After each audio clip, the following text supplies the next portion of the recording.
स्वागत है आप सभी का हमारे YouTube चैनल में। और आज हम लोग इस वीडियो में पढ़ने वाले हैं चैप्टर नंबर 10 रिफ्लेक्शन।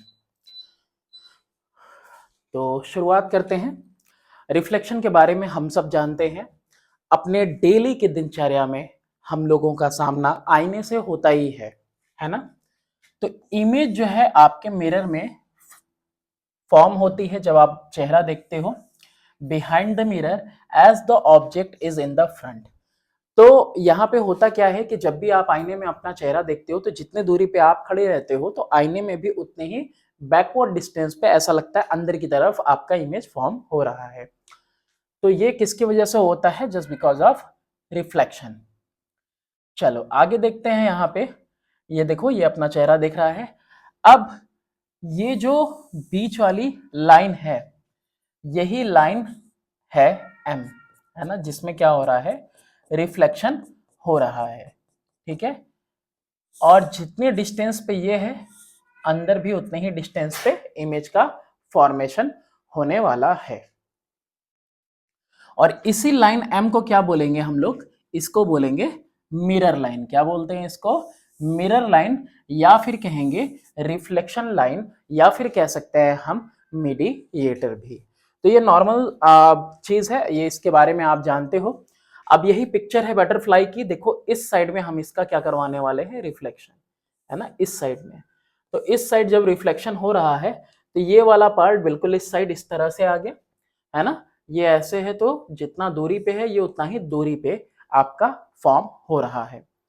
तो ये इस तरीके से बहुत सारी इमेजेस हैं। क्या ही करना है इसका? तो यहाँ पे एक चीज देखना है कि जब हम किसी पॉइंट को रिफ्लेक्ट करवाते हैं तो क्या ही लिखते हैं? तो हम लिखवाते हैं रिफ्लेक्ट इन एम। एम यानी लाइन एम, और उस पॉइंट का नाम लिख देंगे, और फिर वो पॉइंट का ट्रांसफॉर्मेशन होके क्या आएगा वो लिख देंगे। ठीक है। आर एम का मतलब होता है रिफ्लेक्ट इन लाइन एम। ये एम की जगह पे ए हो सकता है, रिफ्लेक्ट इन एक्स लिखा हुआ है, आर एक्स लिखा हुआ है यानी reflect in x axis, R y लिखा हुआ है रिफ्लेक्ट इन वाई ओरिजिन, या फिर वाई एक्सिस और आर ओ लिखा हुआ है यानी कि रिफ्लेक्ट इन ओरिजिन। तो इस तरीके से अलग अलग तरीके से आपको देखने को ये मिल सकता है। आर एम जरूरी नहीं है, तो आर एक्स भी हो सकता है, R y, R O. Mainly वो चीज यहाँ पे हम लोग लिखेंगे जिसमें हम लोग रिफ्लेक्ट करवा रहे हैं। ठीक है। तो यहाँ पे कोई पॉइंट ए है और ये अगर लाइन हमारी एम है तो हम क्या करेंगे?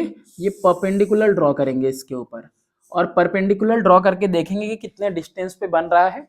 फिर दूसरे साइड भी इसी को परपेंडिकुलरली एक्सटेंड कर देंगे उतने ही दूर तक, और यहाँ पे हमारा बन जाएगा इमेज का फॉर्मेशन।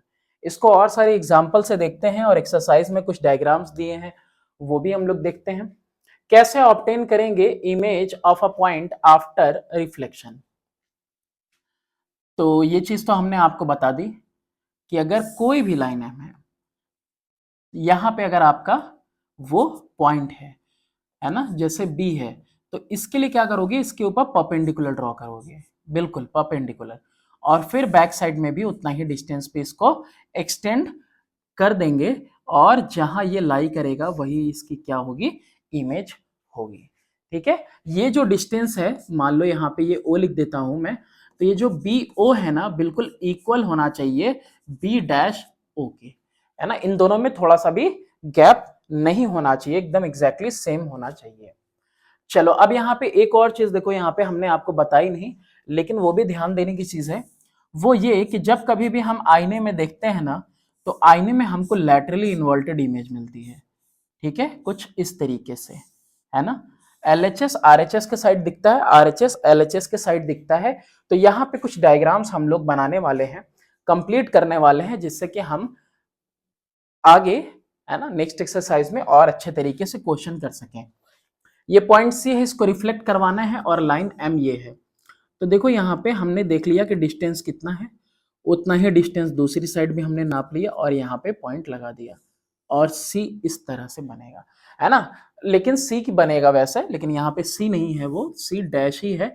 इस पॉइंट को सिर्फ आपको रिफ्लेक्ट करवाना था, तो यहाँ पे हमने ये पॉइंट को रिफ्लेक्ट करा दिया। फिर उसके बाद ऐसे ही ये लाइन है, तो इस लाइन को बनाने के लिए देखो क्या है, ये जितने डिस्टेंस पे है यहाँ सामने उतने ही डिस्टेंस पे पीछे ये वाला पॉइंट ले लिया। फिर उसके बाद इसका डिस्टेंस देखो परपेंडिकुलर कितना दूर है, फिर उतने ही डिस्टेंस पे हमने दूसरा लाइन यहाँ पे ले लिया। अब इन दोनों को मीट करा दो तो ये इसका रिफ्लेक्शन हो गया। एग्जैक्टली लेंथ सेम नहीं आएगा बिकॉज रफली I am drawing with my pen, तो आप कॉपी में एग्जैक्टली सेम डिस्टेंस लेंगे तो सेम आएगा। अब जैसे यहाँ पे मैं कोई नेमिंग कर दूं इनका ए बी सी, जैसे ही मैंने इनका नेमिंग कर दिया ए बी सी, तो सबसे पहले देखो तीनों पॉइंट ले लो, ये इतने डिस्टेंस पे आ रहा है ना, तो उतने ही डिस्टेंस पे यहां तक हमको जाना है। ठीक, चले गए और यहाँ पे हमने सी डैश लगा दिया। फिर उसके बाद दूसरा बी पॉइंट देखते हैं, बी पॉइंट सी से भी इतना दूर पे है, तो सी से भी इतना दूर पे इसको हम लेकर आए और यहाँ पे हमने लगा दिया बी डैश। फिर उसके बाद किसकी इमेज चाहिए, ए की इमेज चाहिए, तो ए की तो बिल्कुल सी के बराबर में है ना, तो यहाँ पे हमने सी के बराबर में इसको लगा दिया। अब ये तीनों पॉइंट, 3 पॉइंट यहाँ पे देखो वर्टिसेस हैं, तो तीनों वर्टिसेस का हमने रिफ्लेक्शन ले लिया। अब इस डायग्राम को आप इस साइड क्या करिए, कंप्लीट कर लीजिए। ठीक है, ये इस तरीके से आपने कंप्लीट कर लिया और ये इमेज का फॉर्मेशन हो गया। एक एक पॉइंट को क्या करना है, इक्वल डिस्टेंस पे परपेंडिकुलर लेना है, परपेंडिकुलर फिर दूसरी साइड भी उतना ही परपेंडिकुलरली एक्सटेंड करना है, और एक्सटेंड करने के बाद फिर उस साइड आपको वो इमेज मिल जाएगी, वहीं पे एग्जैक्टली उसका पोजीशन लाई करेगा इमेज का। चलो इसके लिए क्या देखेंगे, इसके लिए भी लाइन एम दिया हुआ है, तो ये पॉइंट सबसे पहले करीब है, उसके बाद ये वाली पॉइंट है, ओके, इससे थोड़ा सा दूर है। फिर उसके बाद इस पॉइंट को देखते हैं हम लोग, तो ये पॉइंट तीनों से ज्यादा दूर है, यानी इसको प्लेस कर दिया मैंने यहाँ पे। वो इक्वल डिस्टेंस नापेंगे, जैसे इसी का ऐसे इक्वल डिस्टेंस देख लिया, ठीक है, इतना आ रहा है, फिर दूसरी साइड भी हम लोग क्या करेंगे, इतने पे ही एक्सटेंड कर देंगे। ओके, अब इस डायग्राम को क्या करिए, आप कंप्लीट करिए, और ये हो गया आपका ऑब्जेक्ट का इमेज फॉर्म हो गया इसके ऊपर। नेक्स्ट इसके आगे देखते हैं इसका इमेज कैसे फॉर्म करेंगे। तो इसका तो देखो ये यहीं पे है एकदम, ये इनवेरिएंट पॉइंट है ना। किसका देखेंगे, एम का, है ना, एम कितने डिस्टेंस पे है यहाँ पे देखो, है ना, तो उतने ही डिस्टेंस पे यहाँ पे, ठीक, एम फॉर्म कर लिया, ठीक है, एम डैश बन गया। फिर एन उसी के साथ उतने ही डिस्टेंस पे एन डैश। अब ये एल से इसको मिला दो और इसको परपेंडिकुलर ऐसे, और ये हो गया आपका इमेज का फॉर्मेशन। सॉरी, नेक्स्ट देखते हैं इसमें क्या होगा। इसमें देखो ऑलरेडी ये वाला हिस्सा उस साइड जाएगा इमेज बनता हुआ, और ये वाला हिस्सा इस साइड आएगा, तो पहले टी को उधर लेके जाएंगे, तो डिस्टेंस पे यहाँ है उतने ही डिस्टेंस पे यहाँ टी डैश हो गया।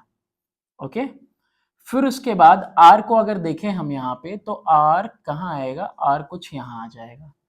उसके बाद एस को देखें तो एस यहाँ आ रहा है, ठीक है, तो यहाँ पे ये क्या हो जाएगा, ये ऐसे एक्सटेंड होके ऐसे हो गया, और ये इमेज हमारी इस तरह से मिल गई। ठीक है, ये क्या आएगा आपका एस डैश, और ये क्या है आर डैश, ये आ गया आपका। आगे देखते हैं इस इमेज के लिए क्या करेंगे। पहले तो एक लाइन बिल्कुल, है ना, आर वाला पॉइंट यहाँ पे ले लेंगे, फिर दूसरा ये पॉइंट यहाँ पे ले लिया, ये दूसरा वाला पॉइंट यहाँ पे ले लिया, इसको परपेंडिकुलर लिया, मिड वाला पोर्शन कहाँ पे आ रहा है यहाँ पे, तो ये इस तरह से इमेज आपको मिल जाएगी इसकी। ठीक है, लैटरली इन्वर्टेड। चलो नेक्स्ट देखते हैं इसको। तो इसमें भी एकदम बिल्कुल पैरेलल, पहले क्या करोगे, एक लाइन उतने ही डिस्टेंस पे आपने ले लिया, थोड़ा कम ले लिया मैंने इस बार डिस्टेंस, ठीक, फिर उसके बाद मिड पॉइंट एकदम यहाँ आ रहा है, तो ये नजदीक, जितना नजदीक तो ये भी उतना ही नजदीक, और ये उससे दूर, तो इस तरह से इमेज का फॉर्मेशन हो रहा है।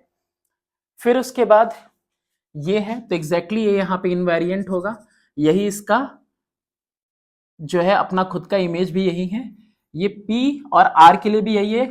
R भी कैसा है, इनवेरिएंट है, ये सब लाइन एम पे ही लाई कर रहे हैं, तो जो कोई भी लाइन एम पे ही लाई करेगा उसकी इमेज कहाँ ही फॉर्म हो पाएगी।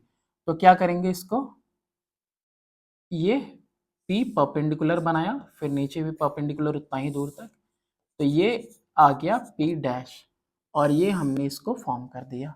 ठीक है, तो ये इमेज हो गई आपकी इसकी।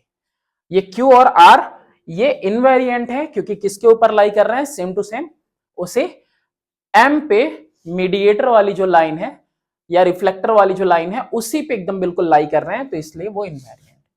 यहां पे भी आपको कुछ नहीं करना है, एक सर्कल बनाना है, जो कि मैंने काफी ठीक ठाक बना दिया, और एरो बस यहाँ पे एरो दिखाना है कि एरो उधर है तो इस डायरेक्शन में दिखाई देगा आपको एरो।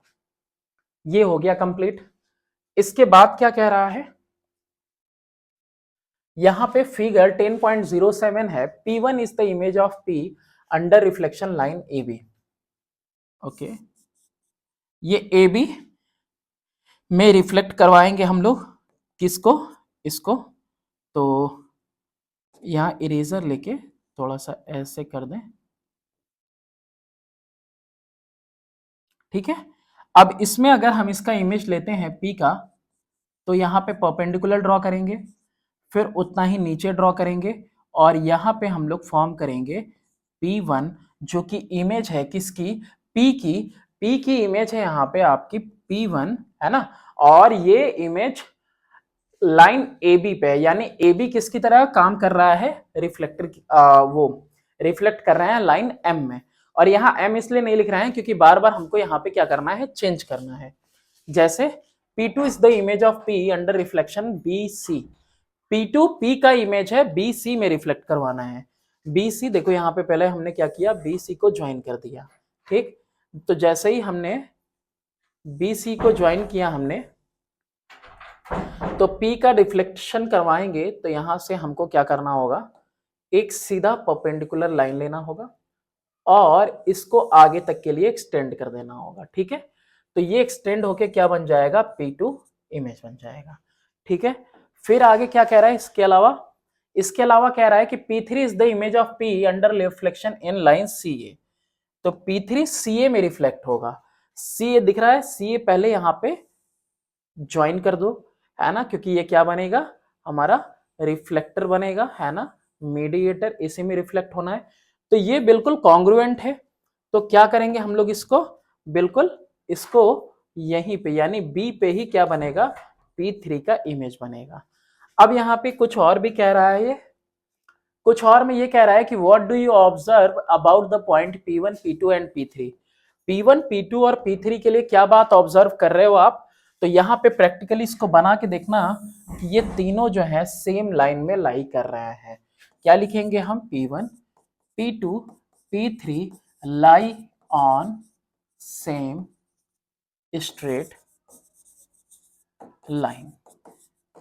ओके, कहीं कुछ और भी दिया है तो वो भी आप देख लेना, ठीक है। ये देख सकते हो, कुछ दे सकता है ऐसा भी कि P1, P2 and P3 is parallel, किसके पैरेलल है, पैरेलल टू AC। AC के पैरेलल भी जा रही होगी ये लाइन, ठीक है।